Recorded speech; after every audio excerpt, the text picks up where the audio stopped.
लष्कर-ए-तैयबाच्या हेडक्वार्टरमध्ये ज्योती मल्होत्राचं प्रशिक्षण। ज्योती मल्होत्रा हाफिजच्या मुरिदकेमध्ये 14 दिवस होती। हिसार पोलिसांनी केलेल्या चौकशीमध्ये ज्योती मल्होत्राची कबुली।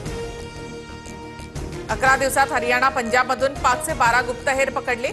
अनेकांचा पाकिस्तानी दूतावासाशी संपर्क। अटक केलेले सर्व गुप्तहेर 20 ते 35 वयोगटातील। ऑपरेशन सिंदूर नंतर पाकने भारतावर 4 दिवस ड्रोन हल्ले केले। प्रत्येक लाटेमध्ये 300 ते 400 ड्रोन थव्यानं पाठवले जायचे। भारताचा दारुगोळा क्षेपणास्त्र संपवणं हाच उद्देश होता, सूत्रांची माहिती।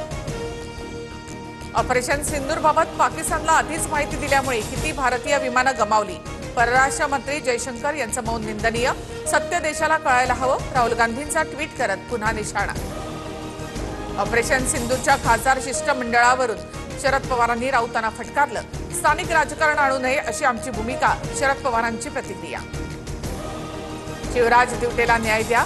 अजितदादांच्या बीड दौऱ्यामध्ये सकल मराठा समाजाची घोषणाबाजी। आरोपींवर कारवाई करण्यासाठी अजितदादांना दिलं निवेदन। मुंबईमध्ये 8 जणांना कोरोनाची लागण झाल्याचं समोर। अभिनेत्री शिल्पा शिरोडकरला देखील कोरोना, तर देशामध्ये 93 सक्रिय कोरोना रुग्णांची नोंद। जगभरातील निर्वासितांना सामावून घेण्यासाठी भारत धर्मशाळा नाही। तुमच्या देशामध्ये धोका असेल तर दुसऱ्या देशात जा। श्रीलंकन नागरिकाच्या याचिकेवर सुप्रीम कोर्टाची टिप्पणी।